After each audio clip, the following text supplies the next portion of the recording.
Hey, everybody, this is Jimmy. Welcome back to another episode of our Meet the Candidates series for Cambridge School Committee and Cambridge City Council. My first guest today would be Elizabeth Hudson. She is running for Cambridge School Committee, and I want to welcome her to the show. Welcome to the Meet the Candidates series, Elizabeth. Thank you for having me. It's our pleasure. So tell us a little bit about yourself. What is your background, Elizabeth? So I'm the mom of three boys who my husband, William, and I are really excited to be raising in Cambridge. I'm also an engineer and a scientist who really appreciates the value of a strong math and science foundation. And I'm incredibly grateful to the public school system in Pittsburgh, where I grew up, for helping me to build that foundation. After graduating from the public schools, I attended Yale, and then I went on to get my PhD in neuroscience before moving into robotics, industrial robotics, and software engineering. And I'm currently a chief technology officer. I work in biotechnology, and I'm an intelligence officer in the United States Navy. Holy moly. All righty. I love the robotics. Holy moly. Yeah. So you're the future. You had Marty Walsh on, and he was talking about things like microchips and advanced manufacturing, and there are incredible jobs in these areas if we're best preparing our kids, and I think we have the opportunity to do better. Right. So tell me, why are you running for Cambridge School Committee? Oh, first of all, how long have you lived in Cambridge? So I moved up here actually to work in industrial robotics about 7 years ago. And we've had an incredible time here. We love the community, and we're really excited to be a part of it. And we're excited to send our kids through the school system. Mm-hmm. And how long have you lived in the city? I moved up here in 2017. 27, so 7 years. Okay, great. Yeah. And tell me why you're running for Cambridge School Committee. I'm running because, as I mentioned just now, there are incredible opportunities in STEM-related fields for our kids. And we have the opportunity to prepare our kids. And today, I think we could do a little bit better than we are right now. I think first and foremost, we need to have the right curriculum, and rigorous and exciting curriculum. Cambridge is a really interesting city. It's got a really interesting school population. There's a lot of heterogeneity. There are a number of different communities that we have to serve. But I fundamentally think that we need to address, and as other candidates have eloquently pointed out multiple times over the past 40 years, we do struggle with an achievement gap within our district. But I believe I have a fundamentally different approach to addressing this achievement gap than I think other candidates do, both currently and in the past. I believe that we can address it by raising the floor rather than lowering the ceiling and removing opportunities for advancement within the curriculum. In 2017, and some of your listeners might be familiar with this, but some might not.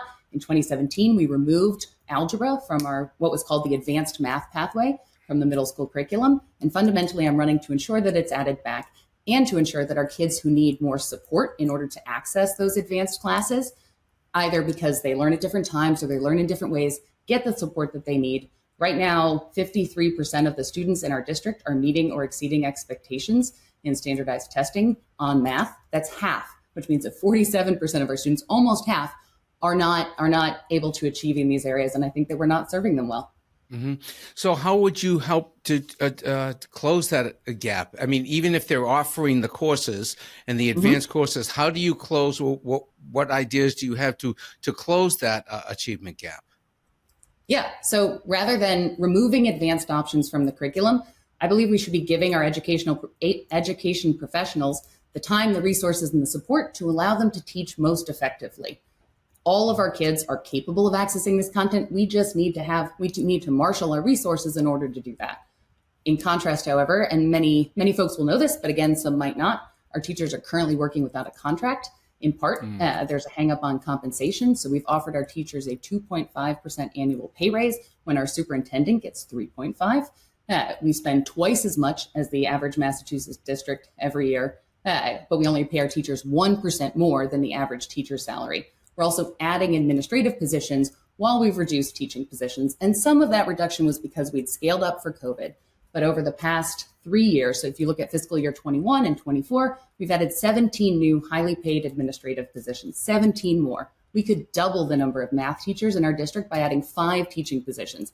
And a lot of these administration positions, they will pay, so average teacher salary right now is $99,000. We're adding administrative positions that pay up to $200,000. For a quarter of what we have spent on central administrative positions, we could have doubled our math faculty. And I think that is the type of thing that we need to be doing in order to close our achievement gap. hmm So yeah, you're talking about more teachers, not so Mm-hmm. much emphasis on administrators, but more teachers in the classroom, lowering the Mm-hmm. student-teacher ratio, I assume. I know they're trying to implement a very strong tutoring program in the Mm-hmm. city. Are you supportive of that? Yes, absolutely. I think, however, though, we need to think about the fundamentals before we think about fancy new projects. We need to shore up our foundation, Hmm and that includes utilizing the time we have in school. I think it's incredible to add additional resources on top of that. Things like the tutoring program. I think things like universal pre-K are incredible. I think we have our eyes on the right problems. I think when we're doing that, however, again, first we should be focusing on shoring up our foundation. You cannot fix in after-school tutoring what you are failing during the school day. And in addition, we fail to dot our I's and cross our T's when it comes to those things. So when you think about, there are little logistical administrative things that make a big difference. So right now, for example, our school buses are running late. So we talk about how do we best serve our kids? We have kids who are showing up late to school because the bus is 40 minutes late. We talk about serving our families who are most in need of support, but we don't talk about the fact that if you don't have the privilege to be 40 minutes late for work without getting fired, you're left with the option of leaving your 7-year-old on the sidewalk or having to explain to your boss why you're not there on time. And there are little things like that that, again, don't make for big, fancy programs about which we can put out a press release, but are really important to our families every day. And that's the type of thing we need to nail. And I think the other thing it's natural to, when you're having these conversations, when you're running, it's natural to talk about the things that aren't working. But we also have hmm incredible data on the things that are working. In 1981, the district implemented a school choice program, the controlled choice program, by which parents can elect what programs would they like their kids to go to every year. That means every year we have parents telling us, this is my number one choice, my number two choice, my number three choice. Those are incredible data. And if you look at the data, every year the same programs are oversubscribed, and every year the same programs are undersubscribed. And we don't sit down and say, what's working here and what's hmm not working here? And how do we take this group and make it look more like this one? And I think it's a travesty. hmm More data, more analysis of what has Mhm. transpired. Tell me about the vocational component of our Mhm. education system. What are your thoughts about more vocational programs? For example, not everybody wants to go to college, not everybody can go to Yes. college. And Yep. as an engineer, you know about vocational employment. Absolutely. I think these are incredibly important. And I think they're important not only for the students who want to go into those trades, but also for the students who might want to go on to a liberal arts education. And I'll tell you why. Our curriculum today can be in places, it can be dry, it can be boring. So not only do our vocational programs serve the students who want to go into those trades, I want to become an electrician, I want to become a plumber, they also serve to demonstrate to all of our students what you can do with the tools that we're giving you. Right. So right now, when you look at our math curriculum, we jump in and we say, here's an integral. But we don't tell you why that's important. We say, here's geometry, but we don't tell you why that's important. Instead of, and there are some kids who learn that way, and that's spectacular. We're serving them reasonably well. There are, however, kids who first want to see the problem that they can solve. And then you present the tools and you say, okay, here are the tools you're going to need in your toolbox in order to address that problem. Cambridge has a great history of having some of these programs. I know that they used to be a little bit more popular than they are today, but I think that's the type of thing that we should be leaning into, not away from. hmm Often, the district will talk in terms of elite university enrollment as if those are the perfect endpoints. I personally think those are the wrong endpoints. We should be maximizing and optimizing for our ability to spark understanding and joy and excitement in our kids. And I think those programs are spectacular ways to do it, and not just for the population that you typically think of when we think of rolling these things out. I think that can be incredible for all of our students. hmm As you know, that yeah, I'm sure you're aware, the superintendent's grade was not that great this Yes. year. Do you have any Mhm. thoughts on the superintendent? And also, what do you think? Do you have any thoughts on the MCAS, pro or con? Do you think it's valuable, or do you think it's something that is time has passed? I think that being the head of our school system is the only job where you can be responsible for thousands of people and for driving a $245 million budget, get a failing grade. Formerly she got a needs improvement grade, and not see corrective action taken.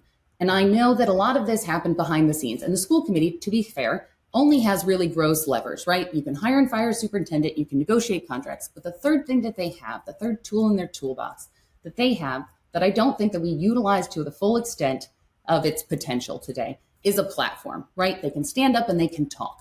And so there are a lot of things. You don't want to bring out the big stick all the time, but there are a lot of things that we can do, that the school committee can do, in order to help everybody understand what are the problems that we face today. How did we get here? The larger context behind it. How did we get here? Where do we all want to go? And that's the continuity, that's the context, that's the background that they can provide. And I also think that they need to be a little bit more open when it comes to not only where are we succeeding, and we do a good job of putting that out today. You see press releases, you see press placements in Cambridge Day and the Boston Globe. When we succeed, everybody knows. Success has a thousand fathers, but failure is an orphan, right? And we never stand up and talk about, and I think people are here. These are big, meaty, profound problems in some cases about which we can have nuanced discussions. I think the community would be here for it if we stood up and said, here are the big problems we're facing. Here's where we're not doing well. Failing to trying something and having it fail is not a failure, but failing to learn from it is. And we have a 40-year history with some of these problems.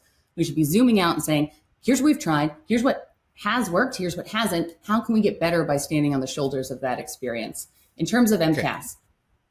Oh, we only have a minute left, Corey. We want to briefly on the MCAS, and then please a closing statement and where people can find out about you. Absolutely. MCAS is not a perfect measure. Everybody knows that tests tap into some dimensions that they shouldn't, and they fail to tap others that they should. And I don't believe that a student who fails the MCAS, who comes to school every day for 12 years, passes all of his classes, and can't pass the MCAS, should have his high school diploma withheld. That said, that number is relatively small. I think there are 3 in the past 5 years. I do, however, think that the MCAS are an important data point for the district to understand how it's doing. If you look at some of these questions, and I encourage people to do so, these are not questions that our 10th graders, our 3rd graders, or 5th graders, or 8th graders, or 10th graders should be failing. And I think it's an important data point, although it's one of what should be many. Great. And where can people find out more about you, Elizabeth? And please, a closing statement, please. Again, my name is Elizabeth Hudson. I really appreciate your attention and consideration here and your #1 vote. And you can find my website, I believe, linked with this video. Is that ElizabethHudson.com? It's HudsonForCambridge.com. HudsonForCambridge.com. All right, Elizabeth, great meeting you. Congratulations on being a first-time candidate for Cambridge School Committee. And we will see you on the campaign trail. Thank you so much for joining us. Fantastic. Thank you.